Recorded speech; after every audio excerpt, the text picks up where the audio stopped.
একদিন আমার husband phone করে বলল, সুমন ভাই আমাদের সাথে খাবে, ভালো কিছু রান্না করো।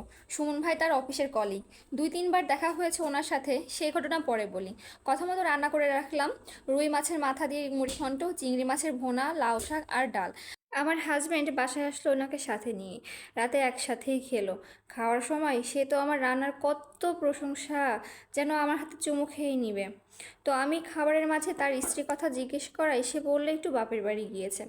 খাওয়া শেষে সে চলে গেল। আমার হাজব্যান্ড রাতে শুয়ে শুয়ে বলল, জানো সুমন ভাই না অনেক কষ্টে আছে। আমি জিজ্ঞাসা করলাম, কেমন কষ্ট? ও বলল, আর বইলো না, বউটা ভালো পড়ে নাই, রান্না বান্না ভালো পারে না, অত কাজেরও না, এটা ওটা খালি ভুলই করে। তাই আমি বললাম, তো কাজ পারে না রান্না পারে না, সে তো সুমন ভাই তাকে শিখিয়েই নিতে পারে, এগুলো নিয়ে ঝগড়া করে বাপের বাড়ি ফেলে আসার কোনো সমাধান নাকি? আমার হাজব্যান্ড বলল, এইটাই সমাধান, 7 দিন বাপের বাড়ি থাকলে হুঁশ আসবে, এরপর ফিরলে দেখবা সব যত্ন সহকারে করতেছে। থাক, বাদ দাও এসব কথা, আমার মাথায় হাত বোলাও, ঘুম আসছে। আমি ওর মাথায় হাত বোলাতে বোলাতে চিন্তা করলাম একদিনের কথা। সেদিন এই সুমন ভাই একটা অফিসের প্রোগ্রামে তার ওয়াইফকে সবার সামনেই অপমানমূলক কথা বলেছিল, যেমন, তোমারে নিয়ে বাইর হইতেই লজ্জা লাগে, কি জামা পরছো, ওই ভাবিরে দেখো, ওনার কাছে শিখো।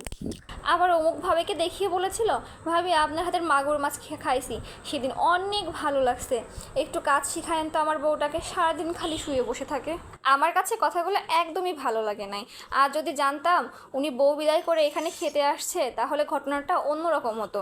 যাই হোক, পরের দিনও আমার বর ফোন করে বলল, সুমন ভাই আজকেও খাবে। আমি ফোনের ওপাশ থেকে একটা পৈশাসিক হাসি দিয়ে বললাম, আচ্ছা ঠিক আছে। সেদিন রান্না করেছিলাম একেবারে জাতা, আর সেটা ইচ্ছা করেই করেছিলাম।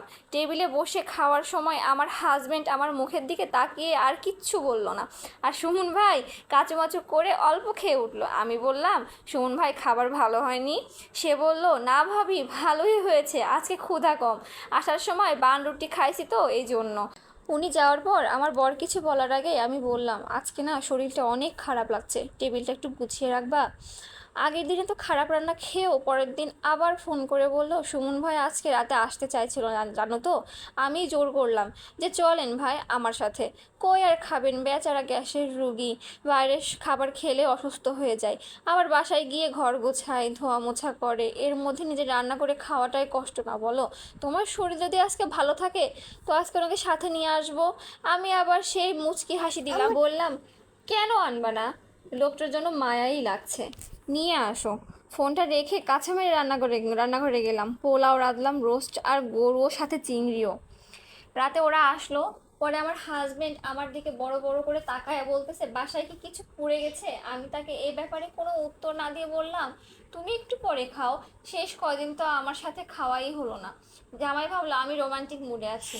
তারপর আমার জামাই বলল, আচ্ছা ঠিক আছে, পরেই খাই। এই বলে সে সুমন ভাইকে টেবিলে খেতে বসালো। আমি সব বেড়ে বেড়ে দিলাম, কিন্তু লোকটা আজকেও খেতে পারছে না, আর আমি জোর করে করে খাবার উঠিয়ে দিচ্ছি। সে হাত দিয়ে যত মানা করছি আমি ততই জোর করছি। এরপর লোকটা খুব কষ্টে খেয়ে উঠলো, আর যাওয়ার সময় আমার বরকে বলল, কাল আমি অফিসে আসবো না, বসকে বলে দিও তোমার ভাবিকে আনতে যাব। আমার বর শুধু আচ্ছাই বলল, কিন্তু সে যাওয়ার পর আমাকে বলল, সুমন ভাইয়ের হঠাৎ কি হইলো? উনি তো 3 দিন আগেও বলল এই বউয়ের সাথে সংসার করবে না, আজকে লোকটা হইলো কি? আমি শুধু একটু হাসলাম, আর ওই খাবার সরিয়ে আলাদা রান্না করা খাবার নিয়ে ওর সাথে খেতে বসলাম।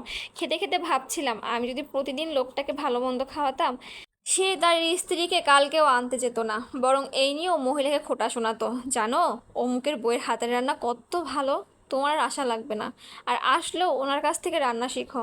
এই কথাটা শুনলে মহিলাটা নিশ্চয়ই কষ্ট লাগতো।